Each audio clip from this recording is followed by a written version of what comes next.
Hello बच्चों, welcome to social science with Rinki. कैसे हैं आप? उम्मीद करती हूँ आप सभी अच्छे होंगे। आज जो हम इस वीडियो में पढ़ने जा रहे हैं वो 9th क्लास की इकोनॉमिक्स का चैप्टर फर्स्ट पालमपुर गांव की कहानी वो पढ़ने जा रहे हैं। इससे पहले जो वीडियो अपलोड हुई थी उसमें मैंने थोड़ा इसका इंट्रोडक्टरी पार्ट बता दिया था आपको, तो आप लोगों ने वो इंट्रोडक्शन देख लिया था कि एक्चुअल में हम इस पार्ट में क्या पढ़ना चाह रहे हैं। और दूसरा हमने इकोनॉमिक्स के बारे में पढ़ लिया था कि हम जो इकोनॉमिक्स है, क्योंकि 8th क्लास तक आपका इकोनॉमिक्स होता नहीं है तो 9th में एड ऑन हुआ है, तो हमने इकोनॉमिक्स में क्या पढ़ना है और बाकी की सारी डिटेल वो फर्स्ट वीडियो में मैं अपलोड कर चुकी हूँ। तो जिन्होंने वो वीडियो नहीं देखी है वो पहले वो 20 वीडियो देख लें, उसके बाद आप ये वीडियो देखें तो आपको बेटर समझ में आएगा। जिन्होंने मेरा चैनल सब्सक्राइब नहीं किया है वो सब्सक्राइब कर लें, बेल आइकन ज़रूर दबा लें जिससे कि मेरा नोटिफिकेशन आप तक पहुंच जाए। जब भी कोई न्यू वीडियो अपलोड होगी तो आप तक वो वीडियो पहुंच जाए। आइए अब आगे कंटिन्यू करते हैं। हमने देखा था कि जो एक एग्जाम्पल हमने ले रहे थे यहाँ पे कि पालमपुर गांव की कहानी है। ये जो पालमपुर गांव है ये एक काल्पनिक गांव है। देखो, ऐसा कोई गांव एग्जिस्ट नहीं करता कि यहाँ कोई ऐसा गांव है और आप लोग उसे ढूंढने निकल जाओ। ये एक हाइपोथेटिकल जो वो लिया है हमने गांव। एक्चुअल में क्यों लिया है कि उससे हम ये सारी एक्टिविटी जो इकोनॉमिक एक्टिविटी है उनको समझेंगे। एक एग्जाम्पल के रूप में लिया है सारा प्रोडक्शन। ये कहेंगे कि मतलब ये आप जो इस चैप्टर को लेके चलोगे वो एक पूरे देश के कॉन्टेक्स्ट में लेके चलोगे कि पूरे इंडिया के कॉन्टेक्स्ट में। मतलब ये सिर्फ ऐसे नहीं सोचोगे कि पालमपुर का है, मतलब पूरे देश के कॉन्टेक्स्ट में आप उन सारी चीज़ों को समझने की कोशिश करोगे। अब एनसीईआरटी रीडिंग स्टार्ट करते हैं। इससे पहले जो चीज़ें थी मैंने समझा दिया था। जो सबसे पहले शुरुआत में यहाँ क्या है कि एक इंट्रोडक्शन है पालमपुर गांव का कि एक्चुअल में वो जो गांव है वो किस टाइप का है। आइए, पालमपुर गांव की कहानी। ये थोड़ा सा अवलोकन, मतलब इनका इंट्रोडक्शन दे रखा है कि वो गांव कैसा है। यहाँ एक नीचे आपको पिक्चर दिख रही होगी, ये गांव की एक पिक्चर है जिसमें आपको कुछ लोग, मतलब आपको जो आपको देख रहा है बुल कार्ट है उस पर बैठे हुए हैं या जो भी है, बफेलो कार्ट जो भी है ये, और ये ट्रैक्टर वगैरह, ये हाउसेस बने हुए, घर वगैरह बने हुए, ये सारा एक पिक्चर दिखा रखी है गाँव की, वो दिखा रखा है गाँव का एक दृश्य कि मतलब ऐसा है। कौन सा? पालमपुर गाँव। इस कहानी का उद्देश्य उत्पादन से संबंधित कुछ मूल्य विचारों से परिचित कराना है। देखो, ये जो कहानी है उसका मेन जो मोटिव है, जो एजेंडा है वो ये है कि हम जो प्रोडक्शन से रिलेटेड जो भी चीज़ें हैं, हमारे जो फैक्टर्स हैं, जो प्रोडक्शन के फैक्टर्स हैं, उनसे हमें इंट्रोड्यूस कराना है, उनसे परिचित कराना है कि जो प्रोडक्शन में है कौन कौन से फैक्टर्स इंक्लूड होते हैं और वो कैसे हम उन चीज़ को अचीव कर सकते हैं। ये सारी चीज़ें कि हम प्रोडक्शन कैसे करेंगे, उनमें किन किन चीज़ों की ज़रूरत होगी, कौन कौन से जो आपके एलिमेंट्स होंगे उनकी नीड होगी, ये सारी चीज़ें हम इसमें पढ़ेंगे। और ऐसा हम एक काल्पनिक गांव, ये हमारा काल्पनिक गांव है, मैंने पहले ही बता दिया था, पालमपुर की कहानी के माध्यम से कर रहे हैं कि मतलब इस कहानी के माध्यम से। देखो, कहानी का मेन उद्देश्य क्या होता है, मेन मोटिव क्या होता है उसका, यही कि मतलब उस कहानी से आपको चीज़ समझ में आ जाए कि हम आखिर में आपको क्या समझाना चाह रहे हैं, क्या आपको नॉलेज देना चाह रहे हैं। इसीलिए तो कहानी को बताया जाता है कि आप देखो कोई भी कहानी सुनते हो या पढ़ते हो तो आपको लास्ट में क्या है, उसका एक कंक्लूजन निकलता है ना कि वो आपको क्या सिखाना चाह रही है। तो मेन वही है कि हम यहाँ आपको प्रोडक्शन के बारे में, उसके मेन फैक्टर्स के बारे में सीखेंगे, इन सारी चीज़ों को। तो ये एक कहानी के माध्यम से दिखाया है जिससे कि आपको इजीली वो चीज़ें समझ में आ जाए प्रोडक्शन वाली। पालमपुर में खेती मुख्य क्रिया की यहाँ जो एक्टिविटी है, देखो ये एक वन लाइनर क्वेश्चन में भी बन जाता है और कई बार ये पूछ लिया जाता है आपका कि जो पालमपुर गांव था वहाँ मुख्य जो क्रिया क्या थी, तो मुख्य एक्टिविटी क्या थी। तो वहाँ मुख्य जो एक्टिविटी थी वो क्या थी, एग्रीकल्चर थी, खेती करना, कृषि करना। जबकि अन्य क्रियाएं जैसे लघु स्तरीय विनिर्माण, डेयरी, परिवहन आदि सीमित स्तर पर की जाती थी। देखो, ये खेती तो वहाँ ब्रॉड लेवल पर हो ही रही थी, ये एक्टिविटी तो थी, लेकिन उसके अलावा और भी एक्टिविटी थी जैसे आपका लघु स्तरीय, मतलब छोटे फॉर्म में, मतलब छोटे लेवल पे वहाँ पर मैन्युफैक्चरिंग, मतलब विनिर्माण, मतलब वहाँ पर बनाने का काम, कोई भी चीज़ फैक्चर करने का काम, बनाने का काम हो रहा था। डेयरी थी वहाँ पे, डेयरी सबको पता होगा, जो दूध जहाँ से आप तो चलो यहाँ से जैसे आपका मदर डेयरी, अमूल डेयरी यहाँ से ले आते हो। गांव में ये डेयरियाँ प्रॉपर होती हैं जहाँ पर दूध लोग जो अपने क्या कहते हैं पालतू जो उनका कैटल्स होते हैं, एक तरह से मवेशी वगैरह, उनसे दूध निकाल कर वो डेयरी पे दे के आते हैं। फिर वो डेयरी आपको आगे उसको भेजते हैं, मतलब जो दूध वगैरह को उसको आगे वो ट्रांसफ़र हो जाता है। परिवहन, वहाँ ट्रांसपोर्टेशन का अच्छा काम, तो इनमें भी लोग इन्वॉल्व थे। मतलब सिर्फ यही नहीं कि खेती में इन्वॉल्व थे, इनमें थे लेकिन कम लेवल पे, मतलब बहुत कम था। इन उत्पादन क्रियाओं के लिए विभिन्न प्रकार के संसाधनों की आवश्यकता होती है। देखो, इन सारी चीज़ों के प्रोडक्शन के लिए बहुत सारे रिसोर्स की ज़रूरत होती है, बहुत सारे संसाधनों की आवश्यकता होती है। जैसे आपको कुछ नेचुरल रिसोर्स, प्राकृतिक संसाधन है, कुछ ह्यूमन रिसोर्स जो मानव निर्मित वस्तुएं होती हैं, कुछ जो ह्यूमन के इफेक्ट होते हैं, उनके प्रयास होते हैं, और दूसरा आपका जो मुद्राएं वगैरह, मतलब एक तरह से कैपिटल वगैरह, मतलब जो पैसे वगैरह, उनकी ज़रूरत पड़ेगी आपको। पालमपुर की कहानी में हमें विदित होगा कि गांव में इच्छित वस्तुएं और सेवाओं को उत्पादित करने के लिए विभिन्न संसाधन किस प्रकार समायोजित होते हैं। कि जो पालमपुर की कहानी से हमें आपको मतलब एक तरह से ये नॉलेज बनेगी आपकी कि गांव में मतलब हम कौन कौन सी वस्तुएं हैं या कौन कौन सी जो आपको सर्विसेज हैं, सेवाएं हैं, उनको उत्पादित करने के लिए, मतलब उनका प्रोडक्शन करने के लिए, कि मतलब जो भी आप गुड्स और सर्विस प्रोडक्शन कर रहे हो, उनके लिए आपको कौन कौन से रिसोर्स की ज़रूरत पड़ेगी और किन को किन में समाहित करोगे, मतलब एक तरह से कंबाइन करोगे, किस तरह से आप जो प्रोडक्शन करोगे और आपको प्रोडक्शन किन चीज़ का कर रहे हैं। अब ये तो है नहीं कि हमें नीड नहीं है उस चीज़ का हम प्रोडक्शन करें, ऑब्वियस सी बात है उन चीज़ का नीड करें, प्रोडक्शन करेंगे जो हमारी ज़रूरत है, चाहे खाने के लिए हो या कुछ और चीज़ें हो, तो वो सारी चीज़ें हम क्या है प्रोडक्ट करेंगे। तो किन किन चीज़ों की ज़रूरत पड़ेगी, ये सारी चीज़ें हम इस चैप्टर के एग्जाम्पल से पढ़ेंगे। अब यहाँ देखो, ये तो आपके पूरे चैप्टर के बारे में था कि आप चैप्टर में एक्चुअल में क्या पढ़ना चाहते हो, जो इंट्रोडक्शन में कल दे चुकी थी, लेकिन एक बार रीडिंग भी ज़रूरी थी एनसीईआरटी की। आगे जो है परिचय, ये इंट्रोडक्शन उस पालमपुर की जो गांव है, जो हमने एक काल्पनिक गांव बनाया है, उसका इंट्रोडक्शन है कि वो गांव किस तरह का है। जो हाइपोथेटिकल जो हमने चैप्टर लिया है उसका मतलब किस तरह का स्ट्रक्चर है, वो किस तरह से है, वहाँ पे क्या क्या है। पालमपुर गांव आस पड़ोस के गांव और कस्बों से भली भांति जुड़ा हुआ है। मतलब जो पालमपुर गांव है वो आसपास के जो भी टाउन और कस्बे हैं उनसे अच्छे से जुड़ा हुआ है, कनेक्टेड है।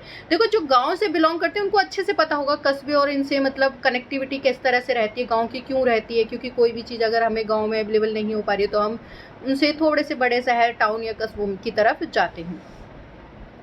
एक बड़ा गांव रायगंज पालमपुर से 3 किलोमीटर की दूरी पर, मतलब जो पालमपुर गांव है वो छोटा सा गांव है, उससे भी बड़ा है रायगंज, वो पालमपुर से 3 किलोमीटर की दूरी पर है। प्रत्येक मौसम में यह सड़क गांव को रायगंज और उससे आगे निकटतम छोटे कस्बे साहेबपुरा से जोड़ती है। कि मतलब ये जो सड़क बनी हुई है गांव की, वो क्या करती है, उस गांव को रायगंज से जो बड़ा गांव था उससे भी जोड़ती है, और एक छोटा सा कस्बा है साहेबपुरा, उससे भी इसको क्या है जोड़ती है। इस सड़क पर गुड़ तथा अन्य वस्तुओं से लदी हुई बैलगाड़ियां, भैंसा बग्गी, ये सब अन्य तरह के वाहन जैसे मोटरसाइकिल, जीप, ट्रैक्टर और ट्रक आदि तक देखे जा सकते हैं। देखो, जो ये पिक्चर देखी थी ना आपने, ये वाली पिक्चर, इसमें आप देख रहे हो कि ये जो सड़क है ये पालमपुर को जो वहाँ के उसके 3 किलोमीटर दूर जो गांव है उससे भी इसको जोड़ रही है। दूसरा जो वहाँ का जो कस्बा है साहेबपुरा, उससे भी इसको क्या है वो जोड़ रहे हैं, उनसे कनेक्टिविटी है इन पे। मतलब जो गुड़ से भरी गाड़ियाँ वगैरह ले जा रही हैं, और भी चीज़ों से भरी हुई गाड़ियाँ यहाँ से लेके जा रहे हैं। इस गांव में विभिन्न जाति के लगभग 450 परिवार रहते हैं, मतलब ऑलमोस्ट मतलब 450 के करीब यहाँ फैमिलियाँ हैं, मतलब और काफ़ी सारी कास्ट, मतलब ये नहीं कि सिर्फ एक ही कम्युनिटी है, अदर कास्ट के भी लोग यहाँ पर रह रहे हैं। गांव में अधिकांश भूमि के स्वामी उच्च जाति के 80 परिवार हैं। यहाँ पर देखो ज़्यादातर जो कह सकते हैं हम लैंडफिल के जो ओनर हैं, या हम कह सकते हैं जो ज़मीन के मालिक हैं, वो कौन है, जो 80 फैमिली हैं, जो रिच फैमिली है, या हम कह सकते हैं हायर फैमिली है, जो उच्च वर्ग की हैं, उनके पास है ये रिसोर्स सबसे। इनके मकान, अब देखो इनमें अंतर मिलेगा, जो लोअर फैमिली है उनके घरों के डिज़ाइन अलग होगा, अलग तरीके के गांव घर होंगे, इनके अलग तरीके के घर होंगे। अब हम पहले इनकी बात कर रहे हैं, उनके मकान जिनमें कुछ बहुत बड़े हैं और कई ईंट और सीमेंट से बने हुए, मतलब इनके जो घर हैं, मकान हैं, उनमें कुछ बड़े भी हैं और वो ईंट और सीमेंट से बने हुए हैं।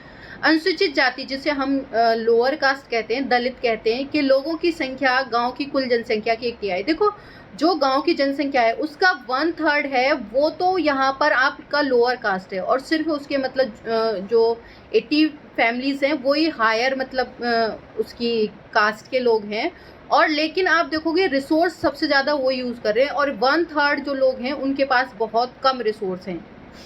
वे गांव के एक कोने में छोटे से घरों में रहते हैं, मतलब गांव का एक साइड है, एक कोना है, वहाँ पर कोने में काफ़ी छोटे घरों में रहते हैं, जिनमें कुछ मिट्टी और फूस के बने, इनमें से कुछ तो मिट्टी के बने हुए थे, कुछ फूस के बने हुए थे।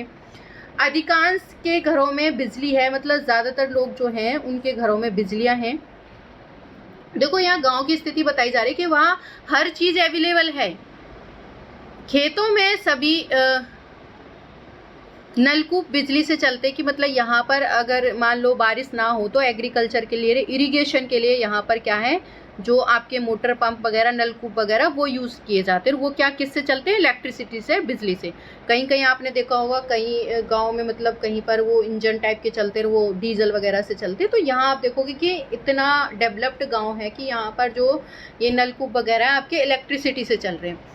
इसका उपयोग विभिन्न प्रकार के छोटे कार्यों के लिए किया जाता है। पालमपुर में 2 प्राथमिक, मतलब अब आप देख रहे हो यहाँ हर चीज़ बताई जा रही है कि पालमपुर में आखिर में क्या क्या है। तो यहाँ आप देखोगे कि 2 प्राइमरी लेवल के स्कूल भी हैं, प्राथमिक विद्यालय हैं, एक हाई स्कूल भी है। गांव में एक राजकीय प्राथमिक स्वास्थ्य केंद्र भी है, एक जो आपका कह सकते हैं कि मतलब प्राइमरी लेवल का जो हॉस्पिटल भी है। एक निजी मतलब एक प्राइवेट वो भी है यहाँ पर, औषधालय जिसे हम क्या कहते हैं, डिस्पेंसरी वगैरह, वो भी है, जहाँ रोगियों का क्या किया जाता है, उपचार। उपयुक्त विवरण से स्पष्ट है कि पालमपुर में, कि मतलब ये जो जितना भी हमें बताया गया है पालमपुर के बारे में, उससे हमें ये स्पष्ट हो रहा है कि पालमपुर में सड़कों, परिवहन के साधनों, बिजली, सिंचाई, विद्यालय, स्वास्थ्य केंद्रों का पर्याप्त विकास तंत्र है। मतलब ये प्रॉपरली वहाँ पर क्या है, डेवलप्ड है ये चीज़ें। इन सुविधाओं की तुलना अपने निकट गांव में उपलब्ध सुविधाओं से कर, जो लोग गांव से बिलोंग करते हैं वो इनका कंपैरिजन अब अपने गांव से करो कि आपके गांव में क्या क्या फैसिलिटीज़ हैं, क्या क्या नहीं हैं। तो एक बार करके ज़रूर देखना। एक काल्पनिक गांव पालमपुर की कहानी हमें किसी भी गांव में विभिन्न प्रकार के उत्पादन संबंधी गतिविधि के बारे में बताएगी। ये जो स्टोरी है वो हमें ये बताएगी कि एक गांव में प्रोडक्शन के लिए जो एक्टिविटी होती है, गतिविधियां होती हैं, वो किस तरह से होती हैं। मतलब हमें प्रोडक्शन के लिए किन किन चीज़ों की ज़रूरत होती है, कौन से उनके मुख्य तत्व होंगे जिनकी हमें नीड है, किस तरह से प्रोडक्शन होगा, ये सारी चीज़ें हमें बताएंगी। भारत के गांव में खेती उत्पादन की प्रमुख गतिविधि है। देखो जो इंडिया के जितने भी गांव हैं ज़्यादातर उनमें क्या है, लोग किस पे डिपेंड करते हैं, एग्रीकल्चर पर, खेती पे।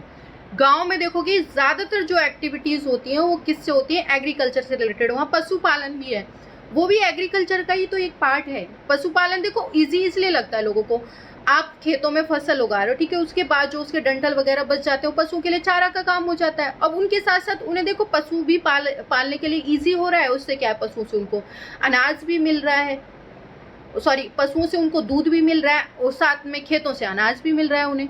तो 2 काम हो रहे हैं ना एक साथ। तो मतलब गांव में ज़्यादातर लोग हैं, मतलब खेती से प्रोडक्शन करना, यही उनकी मुख्य एक्टिविटी है। अब वो ये नहीं कह रहे कि और एक्टिविटियां नहीं हैं, बट ये कह सकते हैं कि इम्पोर्टेंट जो एक्टिविटी है वो क्या है, उनका एग्रीकल्चर है, खेती है। अन्य उत्पादन गतिविधियां, अन्य जो उनकी प्रोडक्टिव एक्टिविटियां हैं, उनमें आपका कह सकते हो कि जैसे गैर कृषि क्रियाएं कहा जाए, इसको अंडरलाइन करो। देखो ये इम्पोर्टेंट है कि यहाँ से अन्य उत्पादन गतिविधियां जिन्हें गैर कृषि क्रियाएं कहा जाता है, कि मतलब जो आपसे पूछा जाए, ये देखो बहुत बार पूछ लिया जाता है ये क्वेश्चन कि अन्य जो गैर कृषि क्रियाएं क्या होती हैं। तो आप कहोगे कि जो खेती के अलावा जो और एक्टिविटियां होती हैं गांव में, वो क्या है, आपकी गैर कृषि क्रियाएं हो गई। उनका एग्जाम्पल दे सकते हो आप, जैसे ट्रांसपोर्ट हो गया, शॉप्स हो गया, आपका जो भी कोई भी सर्विस हो गई, वो सारी चीज़ें किस में आएंगी, अन्य गैर कृषि क्रियाओं में आएंगी। मतलब जिनका कनेक्शन खेती से ना हो करके अलग काम से हो, तो वो सारी क्या है, क्रिया आपकी किस में आएंगी, गैर कृषि क्रियाओं में आएंगी। आपसे एग्जाम्पल भी पूछ लिया जाएगा कि कोई एक गैर कृषि क्रिया का एग्जाम्पल दो। हो सकता है आपको एग्जाम्पल दिए जाए और आपको मैचिंग करवाने के लिए पूछ लिया जाए कि कौन सा जो आपकी गैर कृषि क्रियाएं हैं, कौन सी आपकी जो कृषि क्रियाएं हैं, उनसे भी पूछ लेगा। तो क्वेश्चन को कैसे भी घुमा फिरा के पूछ लेगा। आपको सिर्फ एक कॉन्सेप्ट क्लियर होना चाहिए कि आपको किस तरह से मतलब क्वेश्चन अटेम्प्ट करना है, एक तरह से कि क्या आंसर करना है, आंसर का आपको पता होना चाहिए। लघु विनिर्माण अन्य उत्पादक गतिविधियों में जिन्हें गैर कृषि क्रियाएं कहा जाता है उनमें क्या है, लघु विनिर्माण, मतलब हम छोटे लेवल पर जो मैन्युफैक्चरिंग का काम करते हैं वो हो गया, परिवहन हो गया, आपका ट्रांसपोर्ट हो गया, आपके दुकानदारी जो शॉप्स वगैरह करते हैं, ये आदि जो चीज़ें हैं इनमें शामिल है। किनमें? गैर कृषि क्रियाओं में। हम उत्पादन के बारे में कुछ अन्य सामान्य बातें जानने के बाद इन दोनों प्रकार की क्रियाओं पे विचार करेंगे कि हम पहले जो प्रोडक्शन है उस पे बात करेंगे, कुछ जो जर्नल बातें करेंगे, मतलब कुछ जो मतलब कॉमन सी बातें हैं, उनके बाद हम जो ये दोनों एक्टिविटी, कौन सी एक्टिविटी, एक तो आपकी कृषि क्रियाएं, एक आपकी दूसरी गैर कृषि क्रियाएं, मतलब गैर कृषि क्रिया, इन दोनों पे क्या करेंगे, हम बात करेंगे। अब आ जाते हैं उत्पादन का संगठन। तो हमने ये देख लिया था कि जो एक तरह से हमने इंट्रोडक्शन देख लिया था, पालमपुर के उसके गांव का इंट्रोडक्शन क्या था, मतलब गांव किस तरीके का था। बाकी हम एक इंट्रोडक्टरी पार्ट देख चुके थे, कल मैंने आपको थोड़ा थोड़ा आपको बता दिया था इसमें। वापस आ जाते हैं इस पे। तो हम यहाँ ये देख रहे हैं कि जो उत्पादन का संगठन है, कि पहली बात तो हम उत्पादन क्यों करेंगे, मतलब किस लिए करेंगे उत्पादन। ऑब्वियस सी बात है, हम उत्पादन गुड्स एंड सर्विस के लिए करेंगे ना, कि हमें जो वस्तुओं की ज़रूरत है उसके लिए करेंगे, जो सेवाएं हमें चाहिए उनके लिए करेंगे हम उत्पादन। तो इन सारी चीज़ों के लिए, अब जो चीज़ हमें नीड ही नहीं है उसका उत्पादन तो नहीं करेंगे ना हम, कि मतलब मान लो जो चीज़ हमें घर में जिसकी ज़रूरत है उसे हम लाएंगे भी नहीं। तो वही चीज़ है कि हम उस गांव में किन चीज़ का प्रोडक्शन करेंगे, किन का उत्पादन करेंगे, तो उन चीज़ों का करेंगे जिसकी हमें नीड है, जो गुड्स एंड सर्विस की हमें ज़रूरत है, उनका उत्पादन। अब उनका उत्पादन करने में हमें कौन सी जो चीज़ें हैं वो मेन फैक्टर हैं, उनके लिए कौन सी चीज़ें हैं उनके बारे में हम पढ़ेंगे। वही हमारा क्या है, उत्पादन का संगठन है। तो इसमें आप 4 चीज़ों के बारे में, 4 फैक्टर के बारे में पढ़ोगे, और यहाँ से आपका सीधा सीधा क्वेश्चन बनता है कि उत्पादन का जो उत्पादन के संगठन को प्रभावित करने वाले कारक हैं उनको लिखिए, या उत्पादन को प्रभावित करने वाले कारक हैं उनका वर्णन करिए, या आपसे किसी एक चीज़ के बारे में पूछ लिया जाएगा, एक फैक्टर, कोई 2 फैक्टर, कोई 3 फैक्टर, या तो वो 3 फैक्टर पूछेंगे या पूरे आपको पूछ लेगा 5 मार्क्स में, तो आपको ये चारों फैक्टर लिखने पड़ेंगे। अब ये 4 फैक्टर कौन कौन से हैं वो आपको समझने, और देखो उनके नाम आपको इजीली याद हो जाएंगे, लेकिन बात वहीं आ जाती है, सिर्फ उनको एक्सप्लेन करने के लिए कॉन्सेप्ट समझ में आना चाहिए आपको। आ जाते हैं, उत्पादन का उद्देश्य ऐसी क्रियाएं और सेवाएं उत्पादित करना है जिनकी हमें आवश्यकता है, कि मतलब जो मेन उत्पादन का जो मोटिव है, उद्देश्य है, जो आपका प्रोडक्शन है, उसका मेन पर्पस क्या होता है। पर्पस ये है कि आप वस्तुओं और सेवाओं के उत्पादन के लिए, मतलब हमें किसी गुड्स और जो हमारी जो सर्विसेज हैं उनके लिए हमें प्रोडक्शन करना है, कि हमें वस्तुओं और सेवाओं के लिए उत्पादन करना है। तो उनके लिए हमें 4 चीज़ें आवश्यक हैं। अब वो 4 चीज़ें कौन सी, आइए देखते हैं। पहली जो आवश्यक चीज़ है वो आपकी कृषि है, इसको ध्यान से देख लो। मैं पहले ये 4 चीज़ें आपको समझा लेती हूँ, उसके बाद हम क्या है रीडिंग करेंगे, तो इजी रहेगा रीडिंग करना। फिर तो पहला है आपका भूमि। अब देखो, कोई भी अगर मान लो कहीं भी आपको कोई चीज़ बनानी है, प्रोडक्शन करना है, किसी भी चीज़ का उत्पादन करना है, चाहे आपको खेती ही करनी है, तो क्या आप हवा में खेती कर लोगे? ऑब्वियस सी बात है, आपको ज़मीन की ज़रूरत पड़ेगी। तो सबसे पहला या बेसिक फैक्टर है हमारा भूमि, कि हमें ज़मीन की ज़रूरत है, वहीं हम कोई चीज़ बना सकते हैं। मान लो आप कोई स्कूल बना रहे हो, तो भी आप हवा में स्कूल नहीं बना सकते, उसके लिए आपको ज़मीन की ज़रूरत पड़ेगी। फैक्ट्री भी लगा रहे हो तो भी ज़मीन की ज़रूरत पड़ेगी, सड़क बना रहे हो तो भी ज़मीन की ज़रूरत पड़ेगी आपको। अरे आप एयरप्लेन का वे बनता है तो भी आप देखोगे शुरुआत में चलने के लिए तो उसे ज़मीन ही चाहिए, फिर बाद में हवा में उड़ता है वो। तो मतलब हमें कोई भी चीज़ अगर उत्पादन करना है तो उसका सबसे मेन पहला फैक्टर है ज़मीन। तो हमें पहली आवश्यकता होती है कि हम कोई भी चीज़ का प्रोडक्शन कर रहे हैं, उत्पादन कर रहे हैं किसी भी चीज़ का, तो भूमि वो ज़रूरी है। अब उसके बाद जो दूसरा फैक्टर है हमारा, वो है हमारा श्रम।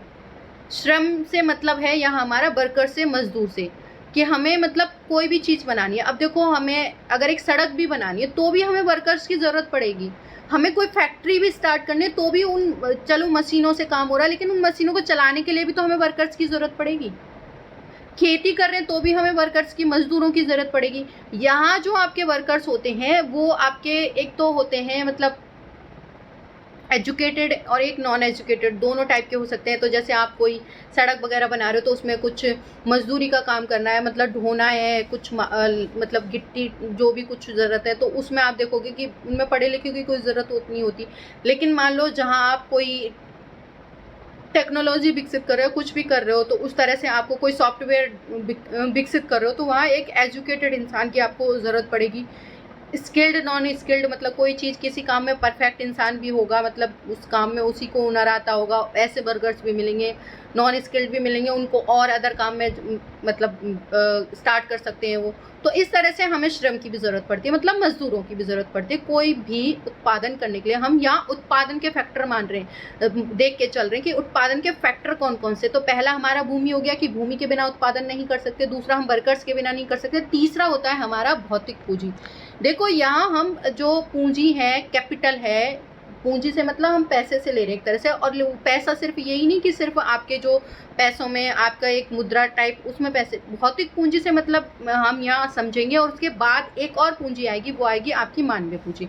जो भौतिक पूंजी है उसको भी हमने दो पार्ट में डिवाइड कर रखा है। एक है औजार और दूसरी है औजार या मशीन भवन, ये वाली, जिन्हें हम फिक्स्ड कैपिटल कह सकते हैं या स्थायी पूंजी कह सकते हैं। और दूसरी है हमारी कच्चे माल वगैरह, ये सारी चीज़ें, जिन्हें हम क्या कह सकते हैं, अस्थायी पूंजी। अब स्थायी पूंजी और अस्थायी पूंजी समझ लिए भौतिक पूंजी में। देखो जो भौतिक पूंजी होती है वो हमारी ऐसी पूंजी होती है जो उत्पादन के स्तर पर मतलब हमें नीड अपेक्षित रहती है। कई तरह से आप मतलब जो भौतिक पूंजी में कई सारी चीज़ों की ज़रूरत पड़ती है हमें, सिर्फ कोई एक चीज़ नहीं है। तो इनमें हमने लिया पहले स्थायी पूंजी। स्थायी पूंजी में वो चीज़ें आएंगी जैसे कोई भी हम कोई फैक्ट्री लगा रहे हो तो उसमें जो मशीन है, वो मशीन आप रोज़ तो नहीं खरीदोगे, एक बार आपने खरीद ली वो कई सालों तक चलेंगी, तो वो आपकी फिक्स्ड हो गई। कोई भी टूल ले रहे हो किसी चीज़ से रिलेटेड, वो भी क्या है, आपका काफ़ी टाइम चलेगा, तो वो फिक्स्ड हो गई आपकी। वहाँ अगर आप बिल्डिंग भी बना रहे हो तो वो आपकी फिक्स्ड पूंजी हो गई, क्योंकि आपने एक बार बना दिया, फिर उसको कई सालों तक आपका चलेगा वो घर। अब ये तो है नहीं कि रोज आप घर बनाओगे या कुछ ऐसी। तो ऐसी पूंजी जो फिक्स्ड होती है, जिससे हम बार बार मतलब चेंज नहीं कर रहे हैं, काफी टाइम तक वो फिक्स रहती है, तो उसे हमने क्या कह दिया कि जो स्थायी भौतिक पूंजी। दूसरा आता है हमारा जो अस्थायी जो पूंजी होती है, उसमें हम वो सारी जो, या हम कह सकते हैं कार्यशील पूंजी, एक तरह से अस्थायी भी है और कार्यशील। कार्यशील मतलब जो एक्टिव रहती है, ऑल टाइम वर्किंग में रहती है। जैसे आपका कच्चा माल है, अब जैसे मुझे मान लो कि चीनी बनानी है, तो मुझे गन्ना मुझे चाहिए ही चाहिए होगा ना। आज का जो गन्ना लिया वो मैंने ख़त्म कर दिया, मैंने उसको अपनी प्रोसेस में डाल दिया, बाद में वापस मुझे वो गन्ने की ज़रूरत पड़ेगी ना। तो वो जो कच्चा माल है या जो हमारी नगद मुद्दा, मतलब हर काम में हमें पैसों की ज़रूरत पड़ती है, जो रोज़ खर्च हो रहे हैं, कभी कोई चीज़ लानी है, कभी कोई चीज़ लानी है। आप घर में भी देखोगे रोज़ कुछ ना कुछ, जैसे दूध वगैरह वगैरह कुछ ला रहे हो। जैसे खाना बनाने के लिए हम सब्जी लाते हैं, आटा लाते हैं। अब जैसे आटा तो आप एक दिन ला के रख लिया, लेकिन फिर भी सब्जी हम रोज़ ला रहे हैं, दूध हम रोज़ ला रहे हैं, तो हम क्या कर रहे हैं, उसके लिए पैसे खर्च कर रहे हैं। तो एक तरह से मतलब एक नगद मुद्रा है, ये भी ऐसी पूंजी है, कार्यशील पूंजी, जो चलती रहती है। लेकिन जो आपका कच्चा माल है, ये भी एक ऐसी पूंजी है, क्योंकि कच्चा माल तो हमें चाहिए ही चाहिए होगा। माल तैयार करने के लिए कच्चा माल की नीड पड़ेगी, ज़रूरत पड़ेगी। स्थायी पूंजी में आपके सारे बिल्डिंग, औजार वगैरह, ये सारी चीज़ें आ गई। जो चौथा फैक्टर है वो है हमारा मानव पूंजी। ये देखो बहुत ही एक तरह से कह सकती हूँ इम्पोर्टेंट है। अगला जो पूरा चैप्टर ही इसी के ऊपर है, मानव पूंजी के ऊपर ही है अगला चैप्टर, जिसको हम मानव संसाधन कहते हैं। पूरा चैप्टर ही आप इसके ऊपर पढ़ोगे, इसलिए मैं कह रही हूँ कि ये बहुत इंपॉर्टेंट पूंजी है। आपकी जो भौतिक पूंजी के अलावा होती है आपकी मानव पूंजी। अब मानव पूंजी से क्या लेंगे कि अब मैं हूँ, मैं एक पूंजी कैसे हूँ। अब ये तो है नहीं कि मेरे मतलब मुझे यूज़ कर लो, बॉडी पार्ट बेच दो और मैं बस एक पूंजी बन गई, मतलब हो गया, नहीं। भौतिक मतलब जो मानव पूंजी से रिलेटेड है कि जो मेरा माइंड है, मेरा ब्रेन है, मैं क्या कर सकती हूँ, मेरे अंदर क्या कैपेसिटी है, मेरे अंदर क्या स्किल्स हैं, वो सारी चीज़ें। तो वो एक मानव पूंजी। आपने देखोगे बहुत लोग टैलेंटेड होते हैं, किसी के गॉड गिफ्टेड होते हैं किसी टैलेंट में, किसी को सिंगिंग में बहुत अच्छी पकड़ होती है, किसी को टेक्नोलॉजी में बहुत अच्छी पकड़ होती है, किसी को किस चीज़ में। तो वो एक तरह से क्या है, मानव पूंजी ही तो है, वो अलग अलग तरीके से है। तो अगर मान लो मैं जैसे कोई वर्कर्स कोई ले लो आप, वो पूरे फुल टाइम आपके यहाँ प्रोडक्शन का काम करने वाले हैं और वो मतलब बीमार पड़े हुए हैं, तो वो आपके लिए मानव सही वाली अच्छी वाली पूंजी थोड़ी ना है, क्योंकि वो जब बीमार रहेंगे तो आपकी फैक्ट्री में काम ही नहीं करेंगे। तो उसके लिए आपको एक स्वस्थ मनुष्य की ज़रूरत पड़ेगी, तो वो आपके लिए एक अच्छा पूंजी साबित होंगी। तो इस तरह से मानव भी हमारे लिए क्या है, एक पूंजी है, और ये इम्पोर्टेंट पूंजी है। ये आपके ऊपर डिपेंड करता है, अगर आप इसको सही डायरेक्शन दे देते हो तो बहुत अच्छा होता है, वेल एंड गुड होता है। उत्पादन का संगठन, देखो मैंने जो समझाना था वो मैं एक्सप्लेन कर चुकी हूँ यहाँ, बस अब हम रीडिंग करते हुए चलेंगे। उत्पादन का उद्देश्य ऐसी वस्तुएं और सेवा उत्पादित करना है जिनका हमें आवश्यकता है, कि जिन्हें हमें नीड होती है, वो उनका मेन मोटिव होता है उनका उत्पादन करना। वस्तुएं और सेवाओं के उत्पादन के लिए 4 चीज़ों की आवश्यकता होती है, वो 4 चीज़ें मैं एक्सप्लेन कर चुकी हूँ। आइए देखते कौन। पहली आवश्यकता है कि भूमि तथा अन्य प्राकृतिक संसाधन की, जो भूमि है और जो भी हमें नेचुरल सोर्स होते हैं उनकी ज़रूरत, जैसे हमें जल की भी ज़रूरत पड़ती है, आपने देखो फैक्ट्रियों में पानी की भी ज़रूरत होती है, वन भी चाहिए होते हैं हमें, कई सारी चीज़ें उनसे मिलती हैं, लकड़ी वगैरह, कुछ और चीज़ें, खनिज हो गए हमारे, मिनरल्स वगैरह, वो भी हमारे क्या हैं, हमें सब ये सारी चीज़ें कहाँ से मिलेंगी, भूमि से ही मिलेंगी। दूसरी आवश्यकता है श्रम, अर्थात जो लोग काम करेंगे, कि मतलब दूसरी जो नीड है हमारी क्या है, श्रम, जो लोग काम करेंगे, जो वर्कर्स हैं। कुछ उत्पादन क्रियाओं में ज़रूरी कार्यों को करने के लिए बहुत ज़्यादा पढ़े लिखे कर्मचारियों की, मतलब कुछ एक्टिविटी ऐसी है, मैंने बताया था कि कहीं पर तो हमें बहुत ज़्यादा पढ़े लिखे लोगों की ज़रूरत पड़ेगी, जैसे कोई टेक्नोलॉजी डेवलप कर रहे हैं या कोई सॉफ्टवेयर डेवलप कर रहे हैं, तो वहाँ पढ़े लिखों की ज़रूरत पड़ेगी। दूसरी क्रियाओं के लिए कुछ ऐसी एक्टिविटी हैं जो फिजिकली एक्टिविटी होती है, जैसे कुछ माल जो बोझा ढोना है, कुछ करना है, तो उसमें हम फिजिकल एक्टिविटी करेंगे, उसमें आपको पढ़ने लिखने की ज़रूरत नहीं है। शारीरिक कार्य करने वाले श्रमिकों की जरूरत होती है, प्रत्येक श्रमिक उत्पादन के लिए आवश्यक है, और दोनों ही की जरूरत है, दोनों की नीड। ऐसा नहीं है कि सिर्फ आपको पढ़े लिखे से काम चल जाएगा, आपको उस वर्कर की भी जरूरत है जो आपका बोझा ढोने का काम कर रहा है, जो फिजिकल मतलब उत्पादन कर रहा है, उसकी भी है। तीसरी आवश्यक पूंजी है आपकी कौन सी है, भौतिक पूंजी, अर्थात उत्पादन के प्रत्येक स्तर पर अपेक्षित कई तरह के आगत होते हैं। आगत मतलब कई सारे जो चीजें होती हैं। क्या आप जानते हैं कि भौतिक पूंजी के अंतर्गत कौन कौन सी मदें, मतलब चीज़ें जो आती हैं, इंपॉर्टेंट चीज़ें, वो है क्या, आप सबसे पहला ले सकते हो औजार, मशीन, भवन। ये क्या है, आपकी स्थायी पूंजी है। औजार और मशीनों में अत्यंत साधारण औजार जैसे किसान का हल से लेकर के परिष्कृत मशीन, जैसे अब आप देखो खेती में भी आप देखोगे कि इसमें भी स्थायी पूंजी, और वो है आपकी कार्यशील पूंजी। तो जैसे आप हल वगैरह ले लो किसान का, वो भी एक तरह से स्थायी पूंजी, हल एक ही बार खरीदता है किसान, मशीनें हो गई, जनरेटर हो गए, टरबाइन हो गए, कंप्यूटर हो गया, आदि आते हैं। औजार, मशीनों और भवनों का उत्पादन में भी कई वर्षों तक प्रयोग होता है, मतलब इनका हम कई सालों तक यूज़ करते हैं, और इन्हें हम क्या कहते हैं, स्थायी पूंजी कहते हैं। तो इसको पूरे को आप एक तरह से अंडरलाइन कर सकते हो, ये आपका एक पॉइंट है, ठीक है। और पूछा जाए तो ये पूरा आपको इस तरह से एक्सप्लेन कर देना है कि स्थायी कैपिटल क्या होती है, आपकी स्थायी पूंजी क्या होती है, परमानेंट एक तरह से कैपिटल। दूसरा है हमारा कच्चा माल और नगद मुद्रा, ये हमारी क्या है, कार्यशील पूंजी है। उत्पादन में कई प्रकार के कच्चे माल की आवश्यकता होती है, जैसे बुनकरों द्वारा प्रयोग किए जाने वाला सूत, वो भी, कुम्हारों द्वारा प्रयोग में लाई जाने वाली मिट्टी, उत्पादन के दौरान भुगतान करना तथा ज़रूरी माल खरीदने के लिए, अब हम कोई चीज़ कच्चा माल खरीदेंगे बेचेंगे, उसके लिए पैसों की भी ज़रूरत होती है, तो पैसे भी आवश्यक होते हैं। कच्चा माल, नगद पैसों को कार्यशील पूंजी कहा जाता है। जो कच्चा माल है और आपका नगद पैसा है उसको हम क्या कहेंगे, कार्यशील पूंजी। इसको भी आप अंडरलाइन कर लेना। औजार, मशीन तथा भवनों के भिन्न ये चीज़ें उत्पादन क्रिया के दौरान क्या है, ख़त्म हो जाती है, मतलब जैसे ही जो औजार, मशीन वगैरह वो तो ख़त्म नहीं होती, वो तो एज इट इज़ रहती हैं, लेकिन ये जो चीज़ें हैं वो जैसे ही हमारा प्रोडक्शन हुआ उसके साथ ये चीज़ें ख़त्म हो जाएंगी, फिर से प्रोडक्शन के लिए हमें फिर से इन चीज़ों की ज़रूरत पड़ेगी।